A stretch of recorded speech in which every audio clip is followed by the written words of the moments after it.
फिर परमेश्वर के हुजूरी में प्रभु के नाम लेने वाले वचन के साथ हम उपस्थित हैं। जितने भी जन यहाँ हैं, खाजूरे असेंबली के लिए भी हम प्रभु का धन्यवाद करते हैं। आइए हम जो वचन हमने कल जहाँ से हमने छोड़ा था वहां से हम प्रस्थान करेंगे। प्रभु का वचन में जब भी प्रचार होता है, तीन बातें होती हैं। एक, हमें सुधारता है। दूसरा, हमें चलने के लिए हमेशा प्रेरित करता है। तीसरा, हमें चेतावनी देता है। जब पहले कुरिन्थियों के पत्री में जब कुरिन्थ के निवासियों से, कलीसिया से, जब परमेश्वर कह रहा था अपने दास के जरिए कि किस रीति से प्रेरित लोग या सेवक लोग का रोजमर्रा की जिंदगी की अवस्था होती है, और वो हमेशा प्रभु पे निर्भर होते हैं, प्रभु यीशु मसीह पे हमेशा निर्भर रहते हुए आगे बढ़ते हैं, किसी पर निर्भर नहीं होना। और जिसने बुलाया है, बुलाने वाला वफादार है। और मैं एक बात कहना चाहता हूँ हम, मेरे पिताजी जब सेवा करते, रोज सुबह वो ट्रैक्स लेके निकलते थे, और उससे पहले वो पहले घर का व्यवस्था करते थे, जैसे कि बच्चों को तैयार करना, स्कूल में भेजना, और उसके बाद पहले घर की व्यवस्था होने के बाद ही हम सेवा में निकलना है। तो घर की जिम्मेवारी जो है वो पहले सेवा घर में, एज ए पति होते हुए, एज ए पिता होते हुए, अपनी पत्नी को, बच्चों को, उनकी सारी जरूरतें जब तक पूरी होती, सेवा के लिए मत निकलिए। और वो करते मैं देखता था, और हमें डांटते बहुत है, जल्दी करो जल्दी करो, स्कूल का टाइम हो गया फिर। और उसके बाद वो हम निर्भर होते थे अपने माता पिता पर बचपन पर वो परमेश्वर पर निर्भर होके परमेश्वर के कार्य के लिए तत्पर होते थे, और रोज निकलते थे, और उनको कोई वॉच करता था। उन्हें हमारे सामने एक दुकान है, वो हमेशा वॉच करता हुआ देखता था कि यार उनके बच्चे भी अच्छे स्कूल में पढ़ रहे, सुबह जाते, बड़े डिसिप्लिन्ड है। तो एक दिन क्या हुआ, उनसे रहा नहीं, उन्होंने रोक लिया। वो जानना चाहते थे, भाई आप जाते, आपका, वो सोचते कि आपको ये खर्चा वगैरह कहाँ से आ रहा है कौन चला रहा है तो ऐसे पूछना चाहते थे। कहते जी हम भी बिजनेस करते हैं, और हम भी बड़े कारोबारी हैं, पर हमारे बच्चे ऐसे अच्छे मतलब कि स्कूल में नहीं पढ़ पा रहे, तो मतलब आप कैसा इसका प्रबंधन करते। तो डैडी को समझ आ गया वो क्या चाहता है। वो सोच रहा है कि विदेश से पैसा आ रहा है, ये है, क्योंकि ये हिंदू मेंटालिटी में एक ये बात उनके दिमाग में है कि मसीह लोगों को, सेवकों को, उनको बाहर से पैसा आ रहा है। ये किसी गलत व्यक्ति ने बोला, गलत प्रकार के एक खबर फैलाया गया। इस बात को पिता ने उनको बड़े अच्छे सरल रीति में उत्तर दिया। कहा, देखिए जी, मैं उस परमेश्वर का सेवक हूँ, नौकर हूँ, और वो मुझे मेरी रोजी रोटी देता है, चलाता है। इतना किया था कि ठीक है जी, हम समझ गए। तो बस उसको कोई ज्यादा एक्सप्लेनेशन करने की जरूरत नहीं, क्योंकि उससे भी वहां बताया कि हम परमेश्वर पर ही निर्भर है। तो देखो किस किस बात से हमें हमें लोग देखते हैं, ये बात देखना है। और बाद में यहाँ हम पौलुस ने बड़े अच्छे रीति से उसको एक करके, जो रोजमर्रा के जीवन में दासों के साथ होता है, उस समय किस रीति से परमेश्वर चलाता है, ये हमें देखना है। और हम ये भी देखें कि क्या परमेश्वर का वचन में जब पौलुस क्या कहते इनको चेतावनी दे रहा था, वो इस प्रकार से चेतावनी दे रहा था कि देखो, तुम्हारे सिखाने वाले बहुत हजार, तुमने बहुत लोगों से सीखा होगा, पर ये ध्यान दीजिए कि तुम्हें, तुम्हारी नींव, जो यहाँ लिखा है कि मसीह यीशु में, 15 आयत में लिखा है, क्योंकि यदि मसीह में तुम्हारे सिखाने में 10,000 भी होते तो भी तुम्हारे पिता बहुत से नहीं है। इसलिए मसीह यीशु में सुसमाचार के द्वारा मैं तुम्हारा पिता हुआ इसलिए कि मैं तुमसे विनती करता हूं, मेरी सी चाल चलो। पौलुस उधर उनको इसका मतलब विनती क्यों किया? इसलिए किया क्योंकि उनकी चाल सही नहीं थी। कहते मेरे को मेरा मेरा उदाहरण देखो। वो खुद कितना सैक्रिफिशियल लाइफ जी रहा था, कितना बलिदान पूर्वक जी रहा था, और विश्वासियों को बोल रहा मेरी सी चाल चलो, जैसे मैं चलता हूं, मैं मसीह का चाल चलता हूं, तुम भी मसीह का चाल चलो। उसका कहने का अर्थ यह था, यानी कि बोलबानी में, उठने बैठने में, व्यवहार में, प्रभु के हुजूरी में मजाक नहीं होता। याद रखिए, कभी कभी जब हम कलीसिया में या देह के साथ बैठे हैं, उसमें मजाक खिल्ली ये ऐसे नहीं होता, वो तो दुनियादार का स्टाइल है। उस समय बाइबल में लिखा, 2 या 3 मेरे नाम पर इकट्ठे, तो उनके बीच में मैं हूं। ध्यान दीजिए, बाइबल स्टडी हो, संगति हो, हम इकट्ठा खा रहे हैं, या सपोज कोई चाय का टाइम हो गया, तो समझो, ये ना समझो चलो उधर हंसी मजाक करे। प्रभु हमारे सामने है, हमें आनंदित होना है, खुशी के साथ होना। इधर कैसे चुटकुलेबाजी नहीं करना। एक जगह मैं गया था, वहां कई लोग विश्वासी लोग बैठे थे। दासों का बात अलग है, विश्वासी लोग बैठे थे। उसके बीच में उन्होंने किसी दुनिया की बात लेके हंसी मजाक करने लगे। मुझे अच्छा नहीं लगा। मैं कहा यार, अभी अभी तो वचन सुना और बाद में ये हो गया। मतलब पौलुस ने, आप पत्रियां देख लीजिए सारे, वहां किसी भी प्रकार का मजाक नहीं, बल्कि वो गंभीर बातें बोल रहा था। वो सुधारने आया था, वो टाइम लेके यात्रा करके आया था, और उनको बोल रहा है कि मेरी सी चाल चलो। तुम्हारे इसके आगे जब हम पढ़ेंगे, बहुत से गंभीर बातें वहां लिखी हुई हैं। तो वो कह रहे मेरी सी चाल, क्राइस्ट लाइक वॉक, मसीह के जैसे चलना। मसीह बहुत गंभीर रीति से चला है, बड़े बोझ के साथ चला है, बड़े उतावले में होके कि मैं जिस काम के लिए आऊं वो हो। चाल चलन, हमारा देखना, हमारा सोचना, हमारा उठना बैठना, हमारा बोलना, और हमें एहसास करवाना या एहसास करना कि हम कहाँ हैं। याद रखिएगा, अगर कॉटेज मीटिंग में भी हम जाएं, वहां हम कैसे बैठना है, इस रीति से हमें उस परिवार के बीच में भी चलना और बैठना है। संगति मत संगति, ये एंटरटेनमेंट नहीं है।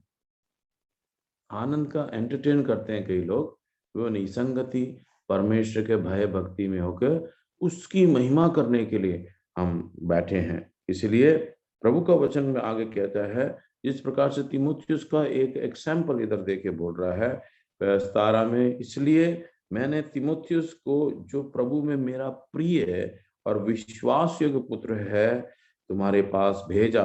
वह तुम्हें मसीह में मेरा चरित्र स्मरण कराएगा। अभी वो तीमुथियुस जो है, वो प्रभु के दास पौलुस का चरित्र क्या है।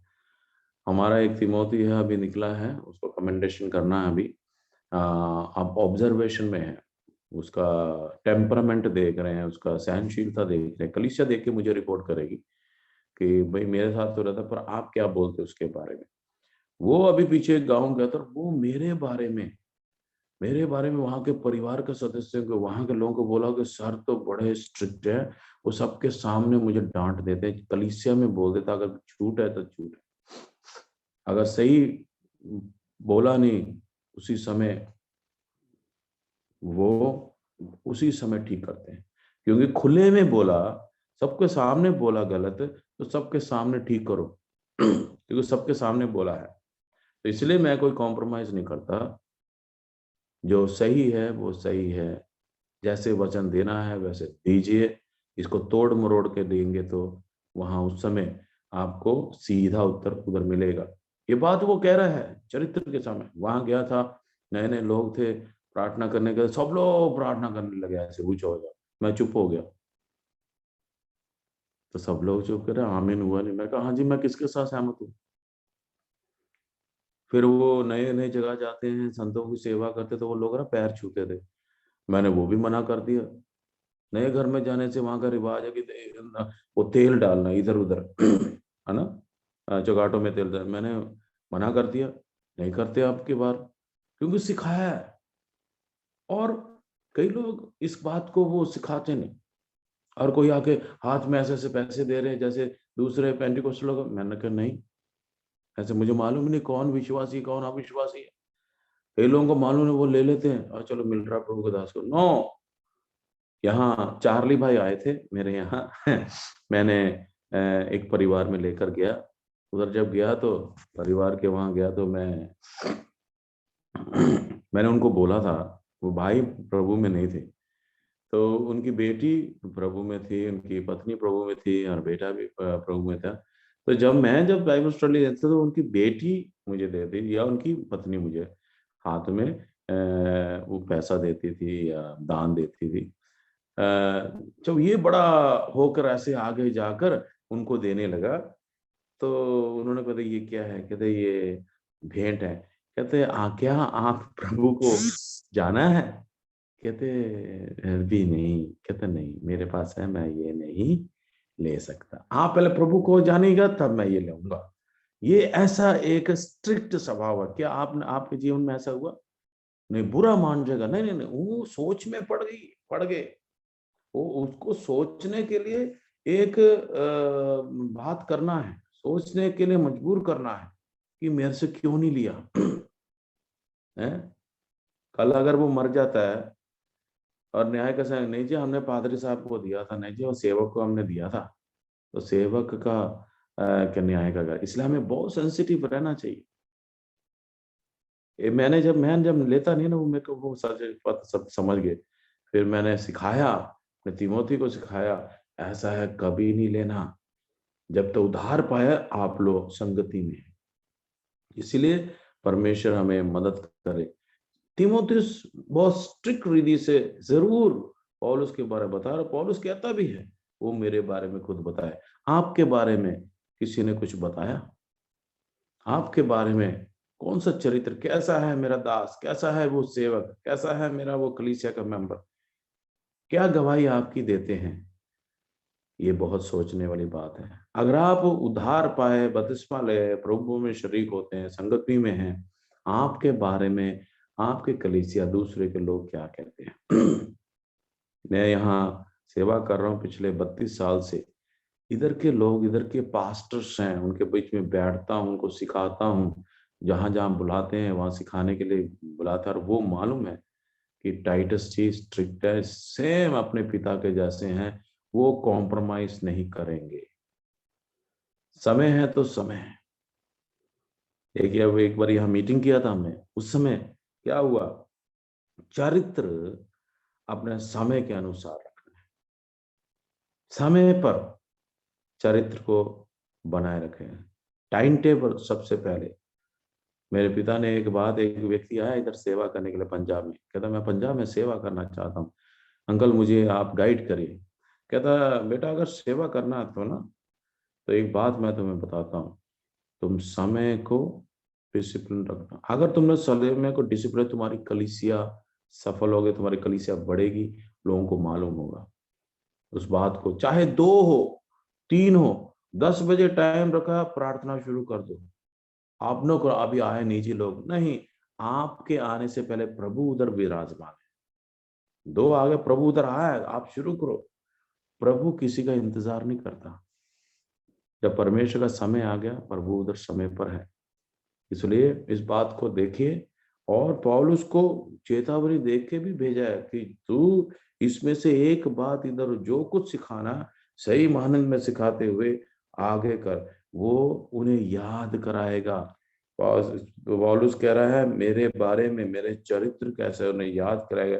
जैसे कि मैं हर जगह हर एक कलीसिया में उपदेश करता हूँ, कुछ तो ऐसे फूल गए हैं मानो तुम्हारे पास आने ही का नहीं। देखा है ना आपने कलीसिया में, कोई सोचे नहीं जी अभी सेवक की जरूरत नहीं, हम तो बड़े परिपक्व हैं, हम अपने आप संभाल लेंगे। ये नहीं, कभी कभी कोई भी व्यक्ति प्रभु के वचन को पूरी तरह से नहीं अभी समझा। हम उसके डील डॉल में बढ़ते जा रहे हैं दिन प्रतिदिन। जब एक वचन पूरा करोगे दोबारा फिर आप उसमें बढ़ोगे, फिर आप उसमें बढ़ोगे। ऐसे ऐसे है, एकदम से हम बढ़ नहीं गए। मेरे अजीजों, कुछ कुछ कमी घटियां हैं जो हमारे जीवन में जिसे हटाना जरूरी है। आपको देखो, एक आप अपने बारे में अच्छी तरह जानते हैं और एक परमेश्वर आपको जानता है, पर आप परमेश्वर को पूरी तरह नहीं जान रहे। क्रूस पे मारा गया, गाड़ा गया, अपने जीवन का प्रभु मान लिया, बस। अब पत्रियों में जो लिखा है वो हम कर सकते हैं, करने के लिए बताया गया है। ये जो प्रैक्टिकल व्यवहारिक कार्य को, ये पौलुस ने बहुत से कमियां कुरिन्थ की कलीसिया में देखा।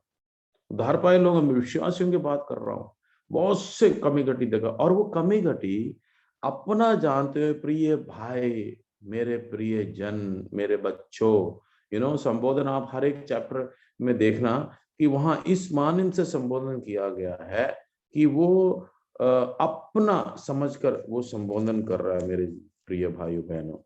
यहाँ पूरे 16 अध्याय में देखना एक मरम्मत, दूसरे उर्दू में कहते हैं मरम्मत करने वाली शिक्षा यहाँ देखियो कि परमेश्वर का दास नहीं चाहता कि उनकी कलीसिया, उसकी कलीसिया व्यर्थ ठहरे या बिगड़े। सही मायने से प्रूनिंग, प्रूनिंग और इंग्लिश में एक शब्द है, उसको प्रून करना, उसको शेप देना। और परमेश्वर का दास पवित्र आत्मा के द्वारा समझता था उनके अंदर क्या क्या प्रॉब्लम्स है। हम उस प्रॉब्लम्स को आज देखेंगे और कैसे उसमें से निपटारा जाएगा। तो यहाँ वो कह रहा है कि मेरे को कभी ऐसा मन भी नहीं करता मैं तुम्हारे बीच में आऊं। मैं एक परिवार में जाना ही बंद कर दिया क्योंकि उनका वहां उठना बैठना और ऐसा कह रहे जैसे कि बहुत। फिर मैंने एक दिन बोला, भाई मैं तो तुम मुझे ढूंढोगे और तुम मुझे नहीं मिल पाओगे क्योंकि मेरा समय व्यर्थ है। लिखा है कि ये मोती सुअरों के सामने मत डालो।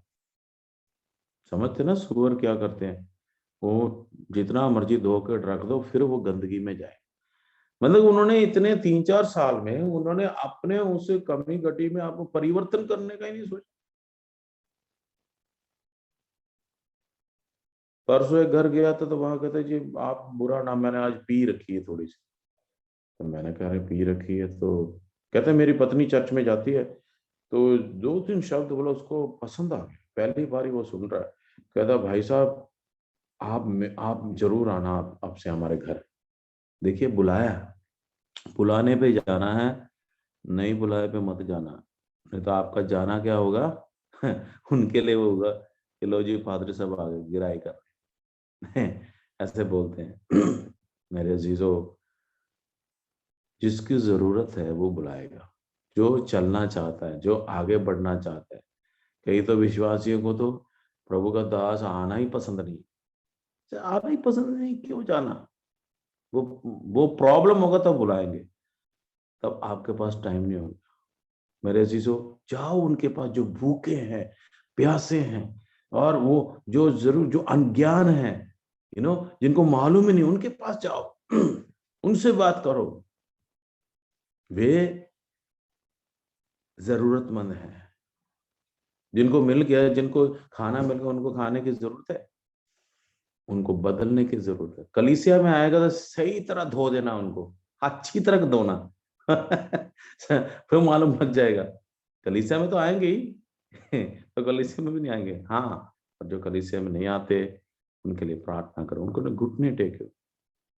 एक प्रभु का दास है, वो मेरे साथ उठता बैठता है और वो बड़ा परेशान होकर मेरे पास आकर वो सारी बातें कहता है, यार जलंधर आकर ना मैं बहुत खुश हो जाता हूँ। मेरे ऐसा लगता है मैं बहुत बाहर से, क्योंकि वर्ड ऑफ एनकरेजमेंट, आप उसे उत्साहित कर रहे हो, अरे ये कुछ भी नहीं यार, इसमें कुछ नहीं है, तुम आगे बढ़ो।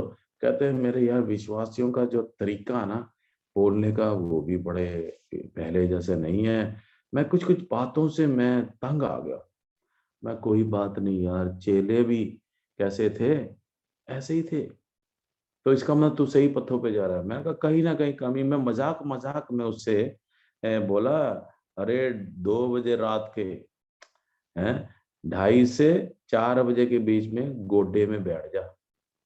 गोडे टिकाला, गोडे 2:30 तो 4 बजे तक कल्ला ही कमरे च रब सुनूगा परमेश्वर के। मैं तो उसको ऐसे मजाक में बोला था, उसने उस बात को गहरे से देखा और उसके बाद करीबन 2 हफ्ते 1 हफ्ते फिर मुझे मिला और मुझसे कहा यार सब ठीक हो गया। मैं कहा कैसे? कहते बस तूने नुस्खा दे दिया था। मैं भी सोचा कौन सा नुस्खा दिया? तो वहां वो बोला गोडे टेकने वाला बात मजाक में तो किया था, पर मैंने उसको प्रैक्टिकल किया। कहता मेरा तो 2.5 से 4 पर नींद ही नहीं आती। मैं कहा बड़ी अच्छी जगह है। हर एक विश्वासी आदर और सम्मान और उसके बाद प्रभु में होकर आगे बढ़ने के लिए आने लगे। क्यों? आज मसीह के विश्वासी लोगों का प्रार्थना जीवन, प्रार्थना का चरित्र जीवन बहुत कमजोर है। इजी गो लाइफ हो गया। वो सोच रहे उधार पाले ठीक है स्वर्ग जाएंगे, नहीं। बाइबल कहती प्रार्थना में लगे रहो। मैं आपसे पूछना चाहता हूं कितने घंटे आप प्रार्थना करते हैं? कितने घंटे आप बाइबल पढ़ते हैं? उसका मनन अध्ययन कितना करते हैं? सुबह पढ़ लिया, शाम को पढ़ लिया, बस। सुबह प्रार्थना, दोपहर को रोटी के टाइम, बस। नो नो नो, ये स्वभाव बंद करिए और आगे बढ़िए। अगर आप ऐसा करते हैं, अगर आपको वाकई यीशु मसीह के डीएल में बढ़ना है, तो ये जो बेसिक्स है, ये बेसिक्स बातें जो आपको आदत डालना है, और वहां से आप जब इस प्रकार से करना शुरू करेंगे, वचन के अनुसार है, मैं बिना वचन के नहीं बोल रहा, नित्य प्रार्थना में लगे रहो, बोला लगे रहो, करते रहो। बोझ के साथ अपने दोस्त के लिए करो जो नहीं जानता, अपने पड़ोसी के लिए करो जो आपको नफरत करता है, आपके उस रिश्तेदार के लिए करो जो आपको बेदखल कर दिया अपने कुटुंब से। बोझ के साथ करो, प्रभु सुनेगा। प्रभु सुन के उत्तर देने वाला परमेश्वर है। और प्रभु के हुजूरी में दीन बने रहना है। 3.5 साल यीशु मसीह दीनता में रहा, प्रेम में रहा। उसके बोली में ही बहुत देखो, उसके शब्द सुनकर खींचे चले आ रहे थे लोग, खींचे चले आ रहे थे। अगर पवित्र आत्मा आपको यूज कर रहा है और आप में कार्य कर रहा है, तो आपके शब्द सुनते खींचे चले आएंगे। वो बड़े आनंद के साथ आएंगे कि आज प्रभु का दास मेरे लिए कौन सा भोजन लेकर आया है। आज का भोजन मेरे लिए तृप्त होंगे। तृप्त वाली बात, क्योंकि तृप्त हो गए वो, इसलिए वो दोबारा और तृप्त होने के लिए और मन में शांति, मन में उमंग पाने के लिए वो आ रहे हैं। तो इसलिए प्रभु का दास आगे बताता है, पर परमेश्वर का दास दुखी भी है साथ में।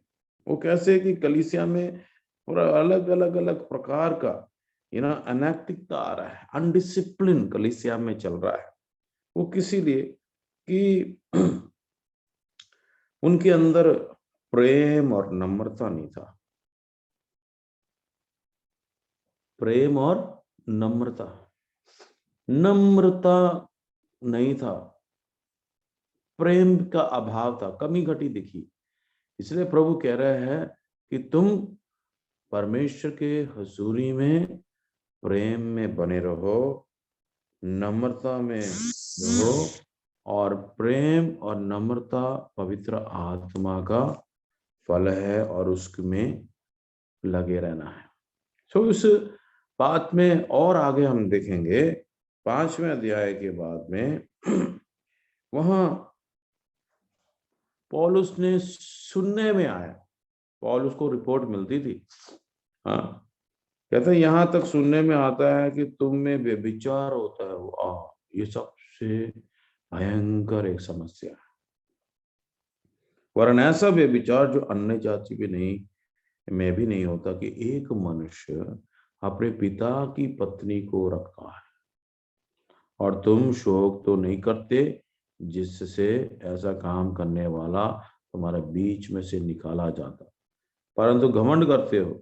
मैं ना तो शरीर के भाव से दूर था, परंतु आत्मा के भाव से तुम्हारे साथ होकर मानो उपस्थिति की दशा में ऐसे काम करने वालों के विषय में ये आज्ञा दे चुका हूं कि जब तुम और मेरी आत्मा हमारे प्रभु यीशु के सामर्थ्य के साथ इकट्ठे हों, तो ऐसा मनुष्य हमारे प्रभु यीशु मसीह के नाम से शरीर के विनाश के लिए शैतान को सौंपा जाए ताकि उसकी आत्मा प्रभु के दिन में उधार पाए। सोचने वाली बात है। प्रभु में आए हुए, प्रभु को जाना व्यक्ति ऐसा एक जीवन जी रहा है। व्यभिचार, बाइबल बहुत स्पष्ट रीति से कहते हैं। आगे हम विवाह के बारे में हम देखेंगे। किसी ने शादी किया, बाइबल कहते कि जो तलाक है वो नहीं है, पर एक दास है, उसने पहली पत्नी को छोड़ दिया और उसके बाद वो दूसरी शादी किया। और दूसरी शादी किया तो हमने पूछा, भाई पहली पत्नी जब को छोड़ा तब ये क्या प्रभु की सेवा में आया था? कहता नहीं, वो अविश्वासी था।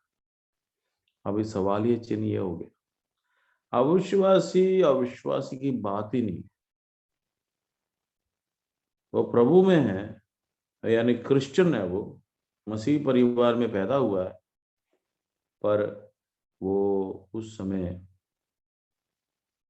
बाइबल का वचन के अनुसार नहीं है। सेवक की एक पत्नी होनी चाहिए, ये वचन कहता है। अगर आप सेवक हैं, एक पत्नी हो, दो नहीं। पहली वाली जिंदा है तो कहते क्या करना चाहिए? कहते देख लो। कहता अगर हाँ मर जाती तो दूसरे से दूसरी शादी कर सकते हैं। वो कहता फिर जाके मैं मार देता हूँ। मैं कहा फिर तूने एक और पाप कर देगा। यहाँ तो प्रार्थना कर रहा है मरने के लिए। मैंने कहा ऐसा है, आप कमेंडेशन विड्रॉ करो और सेवा वाले क्षेत्र या सेवका ही ना करे, ऐसे विश्वासी बन के रहो, पर भी वो व्यभिचारी है। बाइबल में ये बड़ा संवेदनशील एरिया है, संवेदनशील बात है। हमारा एक सेवक की पत्नी की मृत्यु अभी अभी हुई, तो उनके बच्चे बहुत मतलब कि परेशानी हो रही है पालने पोसने के लिए। उन्होंने कहा कि भाई एक लड़की मेरे हम उम्र की देखना, या वो अच्छी माँ हो, क्योंकि मुझे सेवा में जाने के लिए बहुत परेशान है। मैं कहा ओके ब्रदर, नो प्रॉब्लम, देखेंगे। और विश्वासी हो, प्रभु की सेवा करने का एक बोझ भी उसके अंदर। तो ये बात कहा, वो बिब्लिकली सही है। परमेश्वर क्या कहता है यहाँ व्यभिचार मतलब कि एक अपने शरीर के जरिए अनैतिकता, वचन को बिल्कुल साइड करके वो अपने शरीर की लालसाओं को पूरा करने का एक कार्य यहाँ देखते हैं। और यहाँ बताया गया, हमारा जीवन में पुराना स्वभाव को रखते हुए हम आगे नहीं बढ़ सकते। हमारा पुराना स्वभाव जाता जाना है। लिखा पुरानी बातें बीत की, देखो सब कुछ नया हो गया। जैसे कि यहाँ लिखा है पुराना खमीर, पुराना आटा के बारे में यहाँ बताया। यहाँ तुम्हारा घमंड करना अच्छा नहीं, क्या तुम नहीं जानते कि थोड़ा सा खमीर पुराने गूंदे हुए आटे को खमीर कर देता है, पूरे पूरे सारा आटे को खमीर कर देता है। पुराना खमीर निकाल कर अपने आप को शुद्ध करो कि नया गूंदा आटा बन जाओ, ताकि तुम अखमीरी हो, क्योंकि हमारा भी फसह जो मसीह है बलिदान हुआ है। इसलिए आओ हम उत्सव में आनंद मनावे, ना तो पुराने खमीर से और ना बुराई की और दुष्टता की खमीर से, परंतु सिधाई और सच्चाई की खमीरी रोटी से। दुष्टता और बुराई दो बातें। दुष्ट तुम्हें दुष्टता के लिए प्रेरित करेगा, बुरे स्वभाव तुम्हें बुराई के लिए प्रेरित करेगा। पौलुस यहाँ बहुत स्ट्रिक्ट रीति से, गंभीर से करे, वो तुम्हारे जीवन से वो पुराना खमीर दूर हो, ताकि सीधाई, सच्चाई, स्ट्रेटनेस, राइचसनेस धार्मिकता में तुम अखमीरी रोटी हो। इसलिए मेरे प्रिय भाइयों बहनों, इधर एक बहुत बड़ी लिस्ट है, आगे हम देखेंगे उसको। मैं एक एक करके उसको समझाऊंगा नहीं समय के कारण। आप समझदार हैं, आप इस बात को जरूर बड़े गंभीरता से देखना है। यहाँ लिखा है कि कई स्वभाव के लोग कलीसिया में होते हैं, क्योंकि वो दुनिया से आए हैं। दुनिया के स्वभाव और पापी जगत और पाप के स्वभाव में से पवित्रता में आ रहे हैं। और कई ऐसे हैं, वो ऐसे हटीले हैं, बाहरी रीति से तो वो बिल्कुल यीशु को ग्रहण किया और वो सब किया, पर वो वचन को अपने जीवन में कार्य करने के लिए अनुमति नहीं देते। वचन पढ़ तो लिया है, पर वो खुद एक फैसला नहीं लेते, मैं इसके जैसे चलना चाहता हूँ। यहाँ हम देखें कि कैस कौन सी ये प्रॉब्लम्स, कौन से स्वभाव है जो वहां के विश्वासियों के अंदर था या होगा, उसको हम अलर्ट, हमें चौकस रहना है। वो क्या है? 10वें आयत में हम देखें, 9-10 में, मैंने अपने पत्री में तुम्हें लिखा है कि व्यभिचारियों को संगति ना करना। यह नहीं कि तुम बिल्कुल इस जगत के व्यभिचारियों या लोभियों या अंधेर करने वालों और या मूर्ति पूजकों की संगत ना करो, क्योंकि इस दशा में तो तुम्हें जगत से निकल जाना ही पड़ता है। पर मेरा कहना यह है कि यदि कोई भाई कहकर व्यभिचारी या लोभी या मूर्ति पूजक या गाली देने वाला या पियक्कड़ या अंधेर करने वाला हो, तो उसकी संगति मत करना, वरन ऐसा मनुष्य के साथ खाना भी ना खाना। क्योंकि मुझे बाहर वालों का न्याय करने से क्या कहा? क्या तुम भीतर वालों का न्याय नहीं करते? परंतु बाहर वालों का न्याय परमेश्वर करता है, इसलिए उसको कर्मी की अपने बीच से निकाल दो।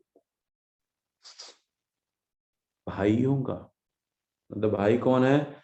जिसने उद्धार पाया है, जिसने प्रभु को ग्रहण किया है, मुक्तिदाता होकर बपतिस्मा लिया है, प्रभु भोज में शरीक हो जाता है।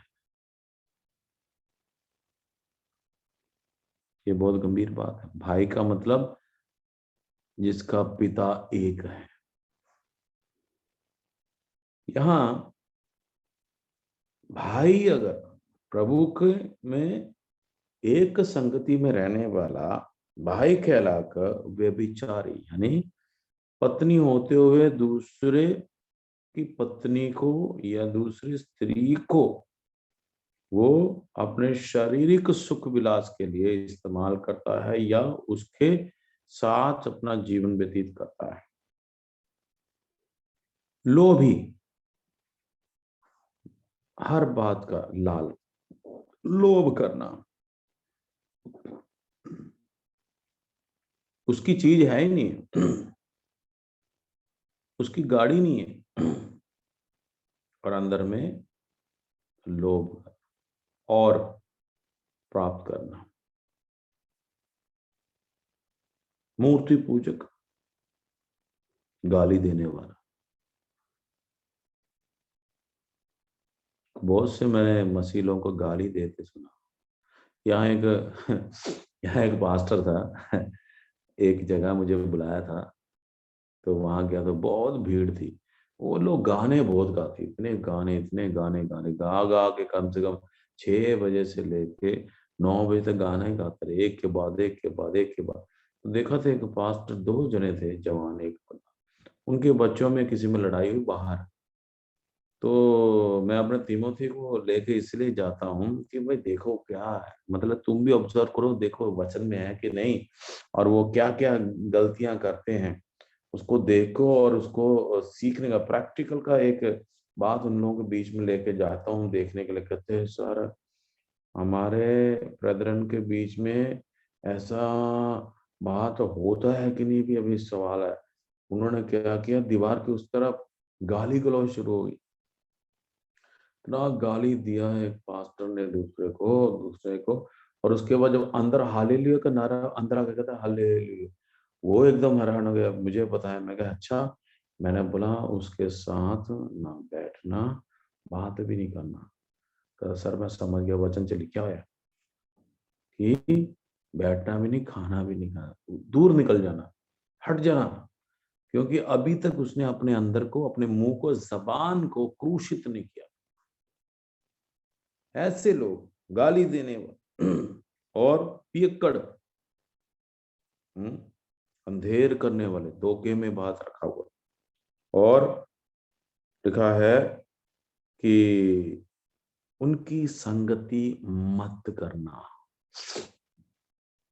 संगति, क्योंकि आप तो जा रहे हैं मसीह यीशु के वचन के साथ और आत्मा के साथ, जो पवित्र आत्मा है।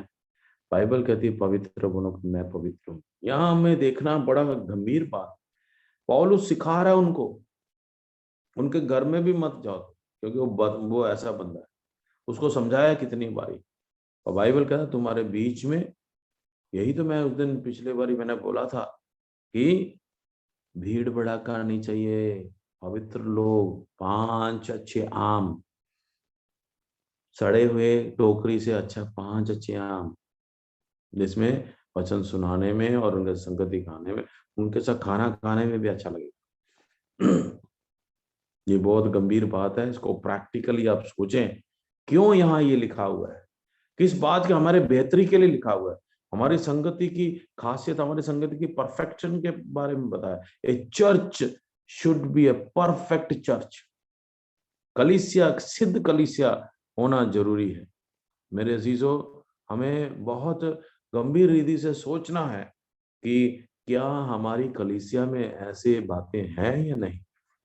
ये कुरिन्थ की कलीसिया में ऐसी बातें होती थी, तो इसलिए तो लिखा है। यहाँ बाद में लिखा है इन भोजन, ये ना पानी भी उनके साथ ना पियो यार। फिर वो खुद समझेगा कि यार ये विश्वासी मेरे साथ। कल मैं घर में गया था, वहां पानी नहीं पिया मैंने, क्योंकि वो मूर्ति पूजक थे। उनको कई बार समझाया भी मैंने, कहते चाप दूध बनाने, दूध, मैं कहा मैंने चाहिए ही नहीं, तुम बनाओगे व्यर्थ जाएगा, मैंने पीना नहीं है। बस मैं वहां चेतावनी दे के आया। मैं कहा तुम 2 जगह पैर रख रहे हो, प्रभु को भी जानने के बाद तुम दूसरा काम भी कर रहे हो, मत करो। ये जो जिंदगी दी है प्रभु ने तुम्हें, बदलने का अवसर दिया है।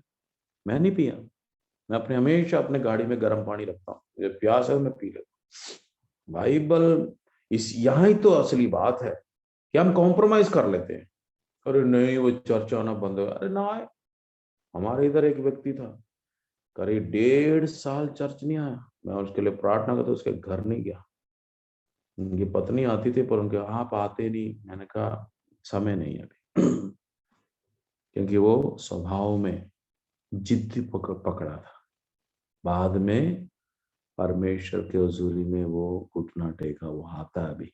ऐसे डिसिप्लिन होना चाहिए। उसको मालूम है वो कहीं नहीं जाएगा, क्योंकि उसको मालूम है सच्ची खुराक, सही वचन प्रभु के संगति में, जो भाइयों के बीच में ही मिलेगा। बाकी जगह रौला रप्पा, मेला है, कई जगह तो मेला लगता है, भीड़ इतना है, वहां कोई उधार में नहीं। पर ये उन्हें मालूम है कि भाइयों की कलीसिया में स्वतंत्रता है, सहभागिता है और अनुशासन है, स्ट्रिक्ट अनुशासन है। हमारे कलीसिया में छोटे बच्चे हिलते नहीं है वो, हाँ हिलते नहीं वो वहां से जहां बैठ के, उनको मालूम है कि प्रभु की उपस्थिति है। आज यहाँ हम देखना है, हम ना मिले, ना संगति करे। लिखा है ऐसे लोगों को, बाइबल में लिखा हुआ है कि क्योंकि मुझे बाहर वालों का न्याय करने में क्या काम, क्या मैं भीतर वालों का न्याय नहीं कर सकता?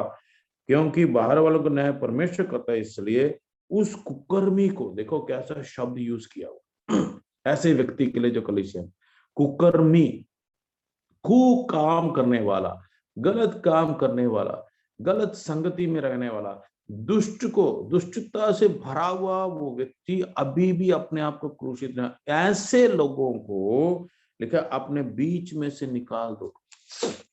मैं 1-2 कलीसिया का बारे में जानता हूँ, वहां अब वो विश्वासी नहीं है।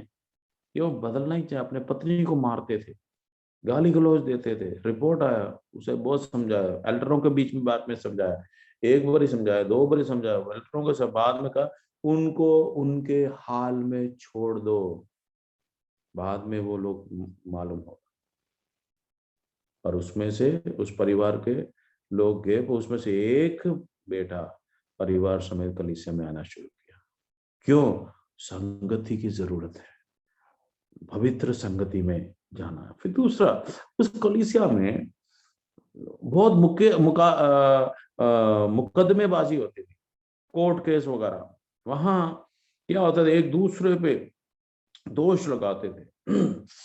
आप जानना है, 6वें अध्याय में बाइबल कहती है, क्या तुम नहीं जानते कि पवित्र लोग जगत का न्याय करेंगे? जब न्यायासन समय, जब परमेश्वर का न्यायासन लगेगा इस संसार में भी, तब प्रभु हमें ये हक देगा कि जगत के लोगों का हम न्याय करें।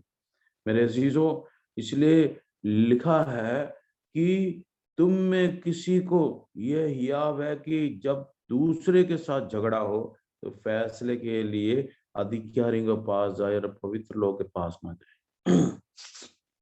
कलीसिया में अगर कोई ऐसे व्यक्ति है, जो ऐसा परिवार है, जब अगर ऐसा कोई होता है, problems, internal problem, internal conflict कहते हैं, तो पवित्र लोगों के पास पहले जाना है। जैसे मैंने पहले कहा, मैं एक अच्छा काउंसल भी करता हूँ, काउंसल। तो ऐसे परिवार हुए हैं जिनकी पत्नियां, पति दोनों में लड़ाई होती है, यहाँ तक कि तलाक का भी स्थिति आ गया। ऐसे कई परिवार मुझे बुलाते हैं, तो मैं जाता हूँ।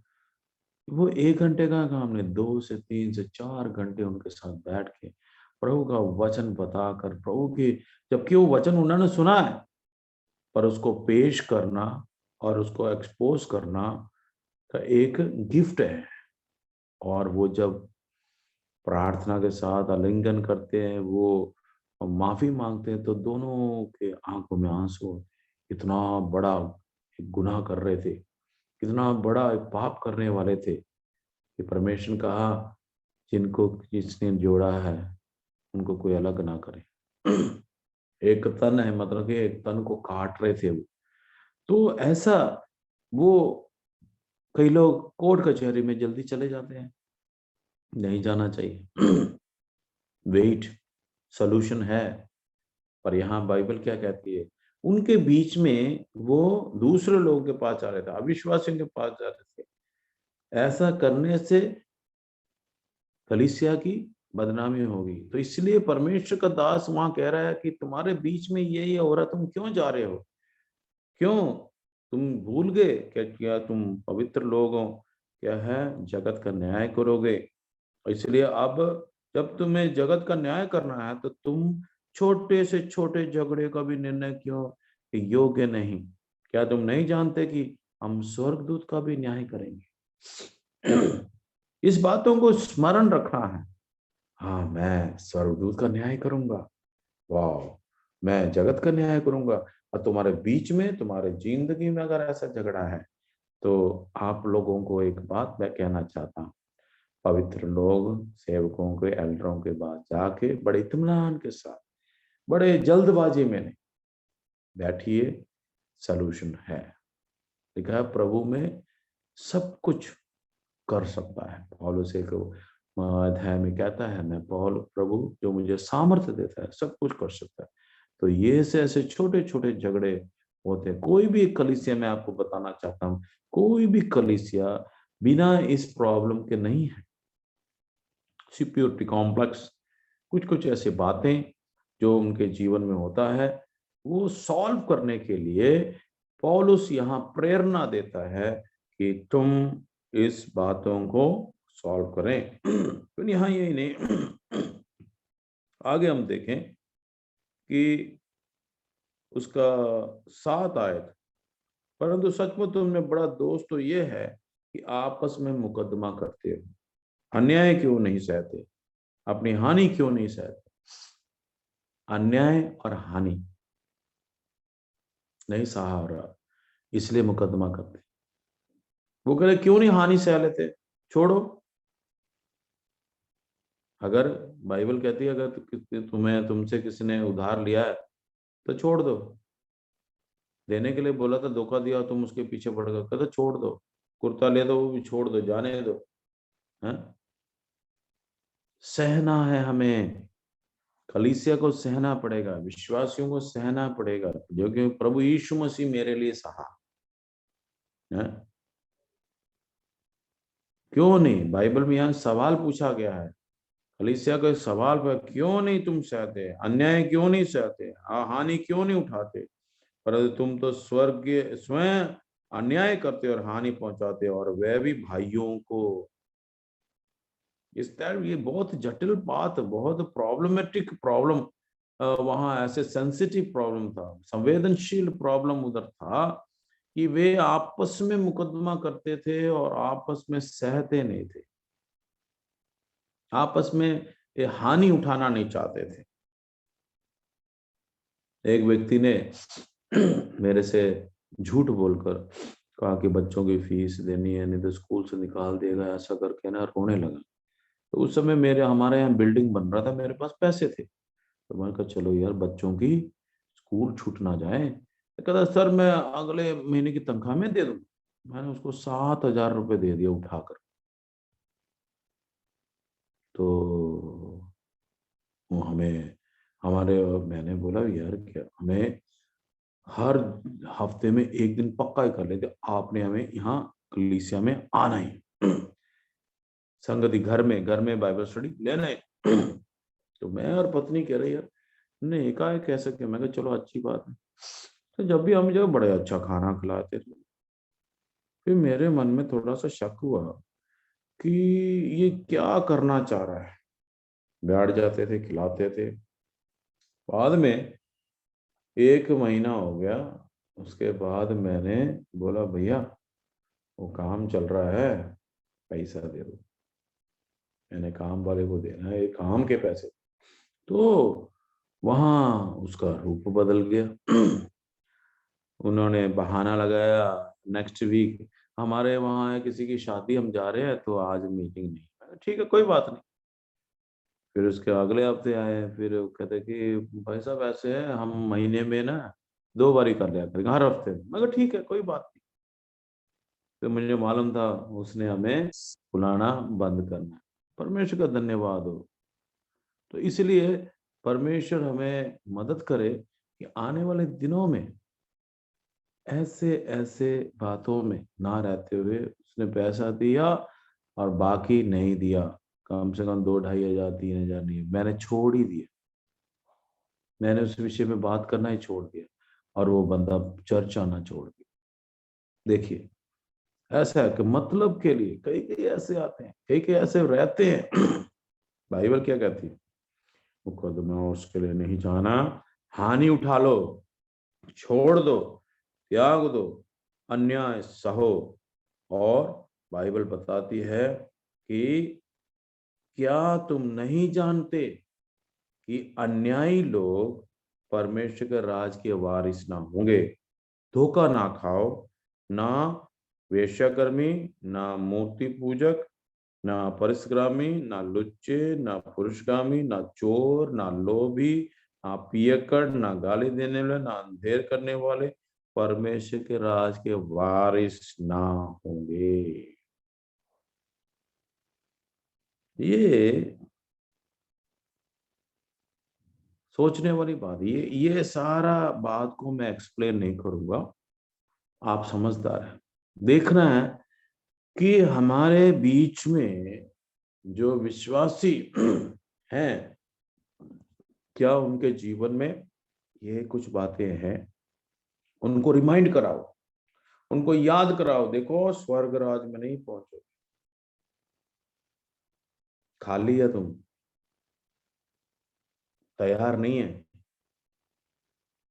स्वर्ग की तैयारी करो, स्वर्ग जाने के लिए ये बातें नहीं है।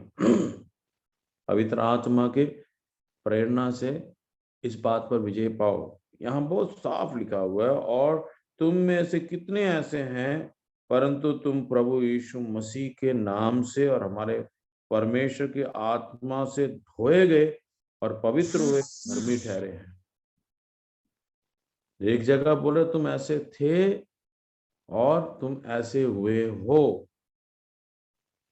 पर अभी भी स्वभाव उसको छोड़ने में नहीं। तो इसलिए परमेश्वर हमें बोलता है कि ये जो देह है, शरीर है, ये परमेश्वर का मंदिर है और इस देह में वे विचार नहीं है। ये प्रभु के लिए, प्रभु के वास्ते ये देह है। ये तुम्हारी मनमर्जी करने के लिए नहीं। तुम दाम देकर मोल लिए गए हो मेरे अजीज। तुम्हारे लिए किसी ने अपने जान दिया है। 6:20 में लिखा है, क्योंकि दाम देकर मोल लिए गए हो, इसलिए अपनी देह के द्वारा परमेश्वर की महिमा करो। इसमें परमेश्वर कह रहा है व्यभिचार और ऐसे, ये जो पूरे लिस्ट ना, ये लिस्ट आगे आप पढ़ते रहना, ये देह में कर रहे हैं। और देह किसका है? परमेश्वर का। इसलिए देह में रह के ये सारी बातें ना करें। उसको आप पढ़ लीजिएगा, क्योंकि परमेश्वर ने अपनी सामर्थ्य से प्रभु को जिलाया। जिस परमेश्वर ने, वो हमें भी जिलाएगा। हमें भी क्या है, ये आत्मा में हमें एक देह और मिलेगा। तो इसलिए ये आत्मा जो ये शरीर में जो आत्मा है पवित्र है, तो अब ये देह को भी उसी चाल चल में चलाओ। एक दिन ये देह चले जाएगा और आत्मा परमेश्वर का, परमेश्वर इसी आत्मा एक देह प्रभु देने वाला, जिलाए का एक देह देगा जो स्वर्गीय अविनाशी देह होगा। तो इसलिए हम आपसे निवेदन करते हैं, आपके जीवन, हमारे जीवन में अगर ऐसा कुछ हो रहा है तो याद रखिएगा, बड़े ध्यान पूर्वक देखे, गंभीर पूर्वक से हम जहां बैठे आज ये एक फैसला ले, प्रभु जी मैं आपका कीमत से मोल लिया। क्या मेरे देह से मैं परमेश्वर आपकी महिमा करूं? क्या मेरे जीवन में, आज मैंने सुना मैं कलीसिया का एक देह का अंग हूं, क्या मेरे जीवन में कोई ऐसी बात तो नहीं, कोई ऐसी बुरी चाल तो नहीं? क्या जो जो ये लिखा इसकी बात मेरे दिमाग में तो नहीं? ये बाइबल में लिखा, अगर तूने कुदृष्टि से एक स्त्री को देख ले, तूने व्यभिचार कर डाला। अगर एक मोह के साथ तूने किसी बात को चाहा, तो तूने, तेरे अंदर वो लोभ आ गया। ऐसी बातें सबसे पहले हम मन में, हमारे दिमाग में हम ये पाप कर जाते हैं। तो नया नियम पुराना नियम से भी कड़क है। पुराने नियम में अगर आपने देखा, यीशु मसीह यीशु मसीह के जब एक व्यभिचारिणी को पत्थर मार रहे थे, कि लगा मूसा नबी के अनुसार हम इसको पत्थर मार के मारेंगे, वो बिल्कुल सही कह रहे थे। पर सजा कौन दे सकता है? वो जो जिसने पाप नहीं किया, वो प्रभु यीशु मसीह। प्रभु यीशु मसीह ने देखा, कहा तुम में से सारे जितने पत्थर उठाए, अगर तुमने पाप नहीं किया, वो ही मारे। अपने जीवन में कभी पाप नहीं किया। तो सोचने वाली बात है, हमारे अंदर कमी घटी है, हमें उसे सुधारना है। प्रभु हमें सहायता मदद करे इस वचनों से, कि हम इस देह में रहते हुए, इस देह से हम प्रभु की महिमा करें, इस होठों से प्रभु की महिमा करें, इस आंखों से प्रभु की महिमा करें, इस दिमाग से परमेश्वर की महिमा, इस हाथों से परमेश्वर की महिमा, हमारे पांव जब हम जाते आते हैं वो महिमा के लिए उठे, प्रभु के महिमा के लिए। तो इसलिए मेरे प्रिय भाई बहनों, आज सुनने वालों, मैं आपसे निवेदन करूंगा, जैसे पौलुस करता था, कि हमें पवित्र होकर हमें अपने चाल चलन को ठीक रखना है। ये जो बातें 5 और 6 में जब हमने देखा, ये सब हमारे बीच में हो रहा है। और अगर कोई भाई आप देख रहे ऐसा, चाहो उसको बड़े प्यार से समझाए, भाई ऐसे नहीं, तुम्हें पवित्र होने के लिए, धर्मी होने के लिए प्रभु उनके आत्मा से धोए हैं, मोल देकर लिया है।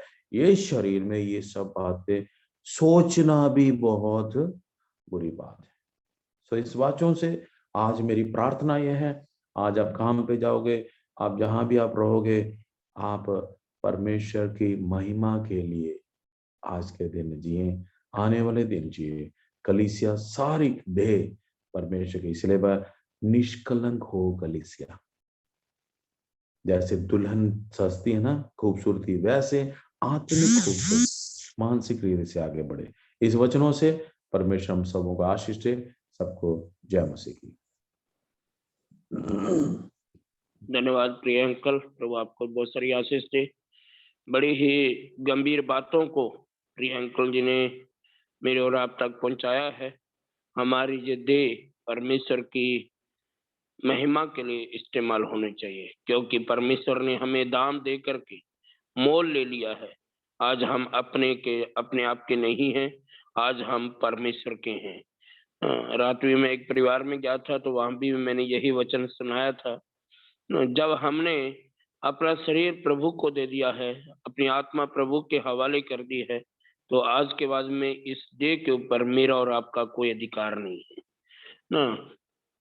ये देह हमें अनर्थ कामों के अंदर नहीं यूज करना है। इस शरीर को हमें प्रभु की महिमा के लिए इस्तेमाल करना है।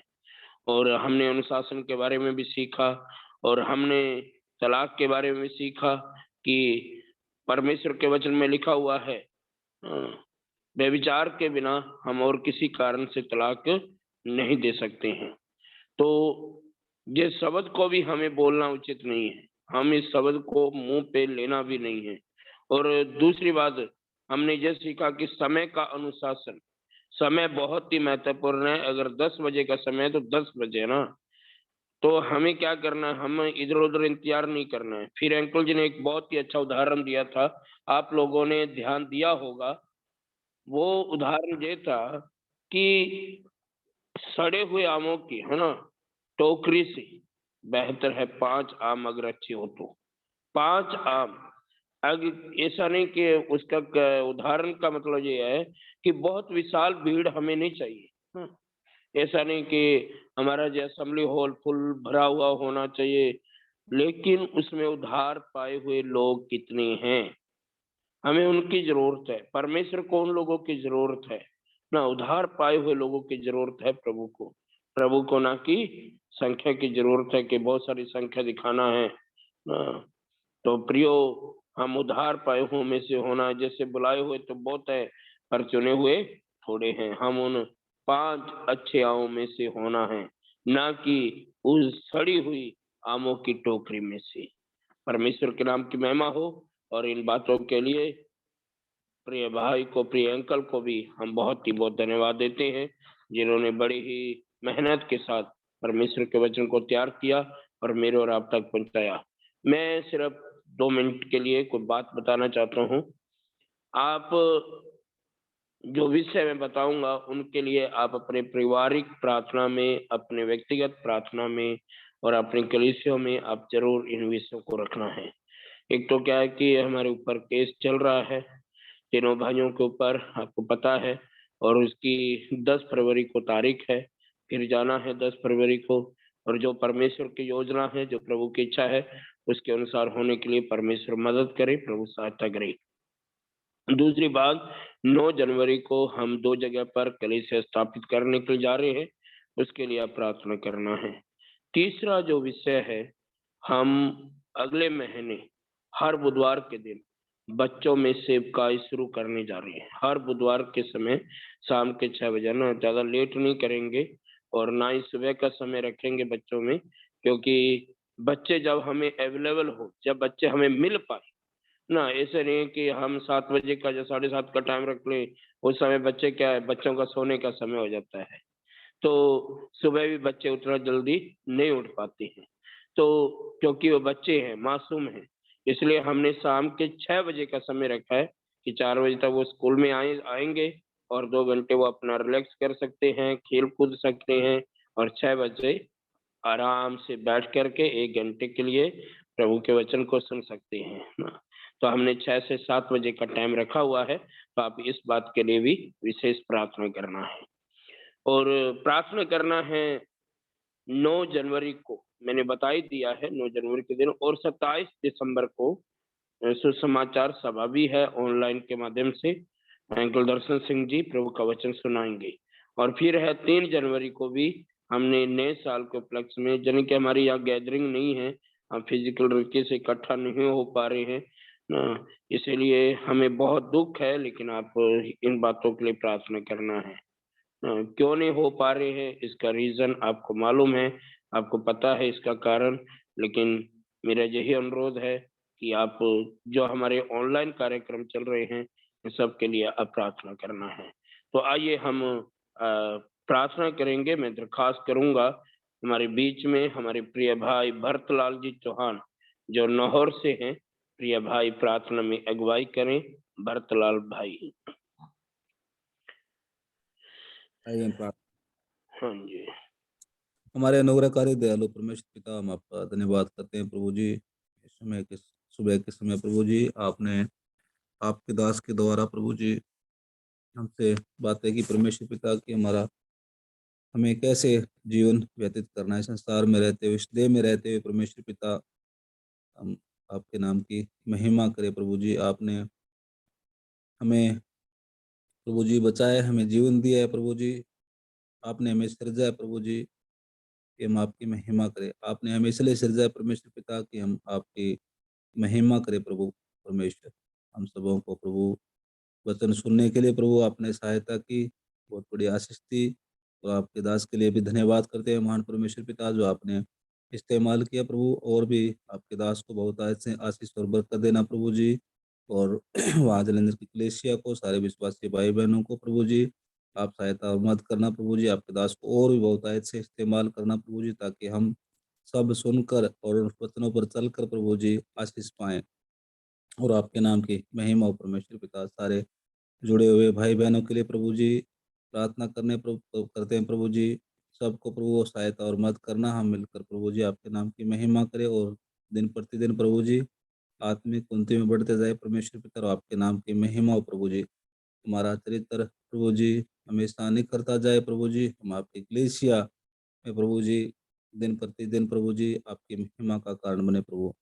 आप सहायता और मदद करना प्रभु जी। आपने हमें प्रभु मोल लिया है प्रभु जी, हम अपने नहीं हैं प्रभु। हमारी सहायता और मदद करना। और भाई ने जिन विषयों को बताया प्रभु, भाई विजेंद्र ने प्रभु जी, उन विषयों को प्रभु आपके सामने रखते प्रभु आप सहायता और मदद करना प्रभु जी। जो भी बच्चों के प्रभु जी क्लास है उनको भी सहायता और मदद करना प्रभु जी। सब जरूरतों को पूरा करना, सब प्रबंध होने के लिए बच्चों को प्रभु जी आप मनों में डालना है प्रभु। आप सहायता और मदद करना प्रभु जी। जो भी कलीसिया के बारे में लोग कलीसिया शुरू करनी है प्रभु जी, आप सहायता और मदद करना प्रभु। आप ही सब कुछ करने वाले परमेश्वर प्रभु जी। आप अनुग्रहकारी दयालु कृपालु परमेश्वर प्रभु जी। प्रभु आप सहायता और मदद करना।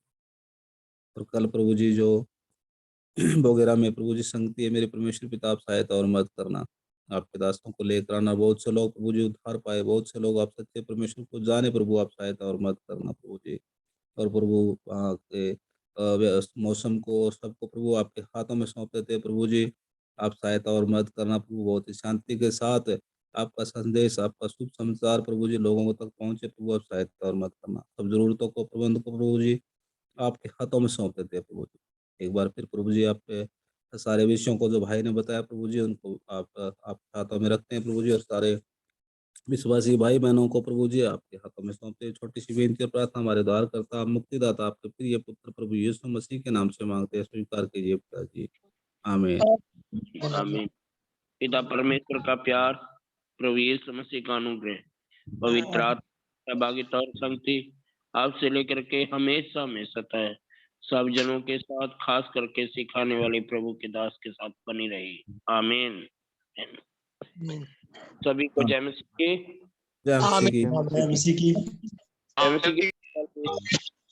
जय मसीह की।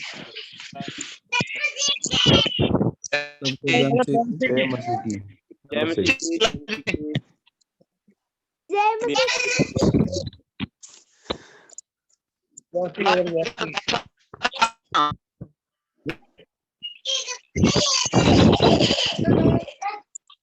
जॉनसन अंकल जय मसीह की। जय मसीह। कैसे भाई, क्या ठीक हो? बस बढ़िया अंकल जी एकदम। आप सुनाइए जी। खाओ खाओ, किस बात की हेयरिंग है वो? ये केस चल रहा है ना अंकल जी, सुसमाचार का। अच्छा अच्छा, वो वाला। वो हुआ था ना, केस हुआ था ना, वो अभी तक चल रहा है। यहाँ भी एक ऐसा केस हुआ था, वो 10 साल हो गया, 10 साल से ऊपर हो गया, पता नहीं क्या है। तो लोगों ने ये यहाँ पंजाब में एक ऐसा बात है, यहाँ के मसीह लोग है ना रोड रोक देते हैं, हड़ताल करते हैं। और बेचारे जवान लड़के हैं, वो ताव में आके रोके वो मैं हैरान हूँ। मैं कहा ये तो आज से 10-15 साल पहले किया था, अभी भी केस चल रहा है। कहते मैं कैसे निकलूं इसमें से, उन्होंने बसें तोड़ दी थी। तो अभी देखो वो गवर्नमेंट प्रॉपर्टी है, इसलिए क्या कर सकते हैं। वो कैथोलिक लोग थे बेचारे, आज अब हमसे पूछ रहे हमें उपाय बताओ हम कैसे निकलें। मैं कहा, भैया तुमने ऐसे करना नहीं था, तुम्हें वचन था। चलो प्रभु मदद करेगा इसमें से, प्रभु हम प्रार्थना में रखेंगे। और कौन भाई का, और दूसरे भाइयों का नाम क्या ब्रदर? काशीराम जी ब्रदर है और सही राम जी। सही राम, अच्छा ओके। काशीराम जी, सही राम जी। हाँ, ये कब की, ये कौन से साल की बात थी? ये 22 मई 2018 की 2018।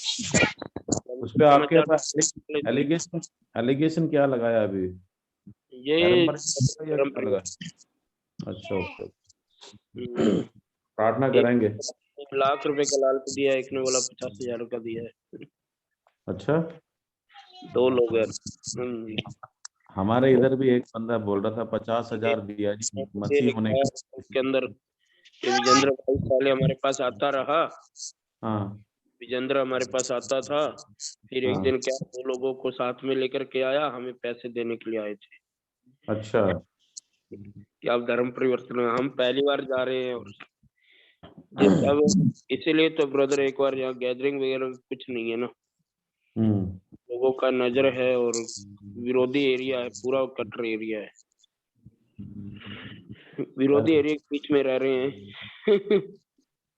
तो एक है ना ऐसे ही, ये सेम केस था, डीसी के पास केस नहीं हुआ था, वो बीजेपी वाले लेकर आते एक आदमी को, कहता हमें 50,000 दिया है जी इसने।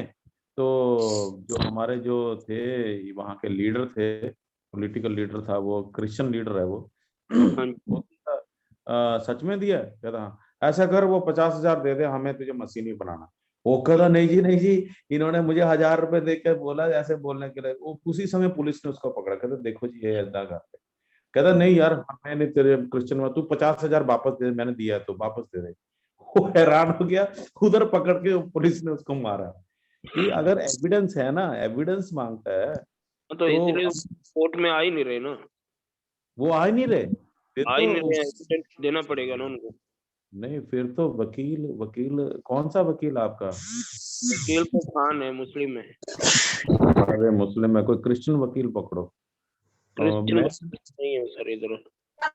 अच्छा नहीं, क्रिश्चियन एक ऐसा केस था तो मैं ब्रदर, मैं प्रोसिक्यूशन रिलीफ का यहाँ का कोऑर्डिनेटर भी हूँ जलंधर का। मुझे शिबू भाई से पूछने दो, वो उनका एक है ना वकील का पैनल है। आप व्हाट्सएप में मुझे वो सारा भेजो, तो कि इस केस को वो हैंडल करेंगे तो बना, तो इससे बड़ा वो नहीं है, ये प्रूफ होना चाहिए हाँ वही कि तो है। पैसा दिया है। नहीं है तो फिर उसको खारिज कर देंगे। हाँ, मैंने क्योंकि बोला था वकील को, मैंने कहा बुलाओ उनको, क्यों नहीं आ रहे हैं वो, क्यों हमें परेशान कर रहे हो। नहीं नहीं, ये हैरेसमेंट है, ये आप उनके ऊपर दूसरा लगा से, पर हम लगाए नहीं, माफ करना है। पर हाँ आपको उससे निकलना, क्योंकि ये हैरेसमेंट ही है कि वो हाँ दिन में जाना, फिर आप इतना पैसा करके के जाओगे आओगे, टाइम खराब होगा, मानसिक तनाव दूसरा। 18 से अभी तक वो आए नहीं क्या? आए नहीं है, एक दिन भी नहीं आए हैं brother।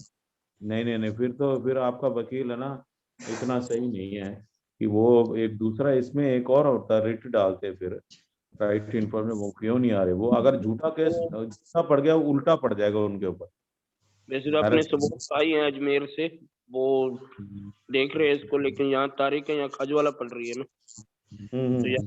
वैसे जी है, मुस्लिम है, उसका हैंड ओवर कर रखा है इन्होंने, सुबोध जी ने, कि एक बार नहीं सलटाएंगे तो फिर मेरे को आना पड़ेगा, और तो क्या है क्या। आप एक काम करो, आपको मालूम है अपना वो जो हरियाणा में चरणदास, हाँ जी हाँ जी। चरणदास को दूसरे दिन रिलीज करने में पीछे प्रभु के लोगों का हाथ था। और मैंने यहाँ से अमेरिका में वो जो भाई हैं प्रोसिक्यूशन के, उनको फोन किया।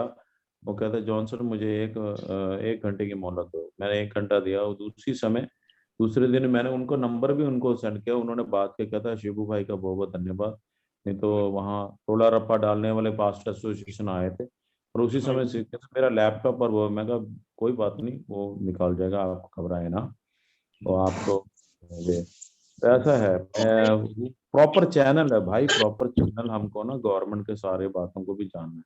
प्रॉपर चैनल है। जैसे एक वकीलों का एक समूह है, क्रिश्चियन वकील है, तो उनके साथ भी हम आप लोगों का मीटिंग कराएंगे।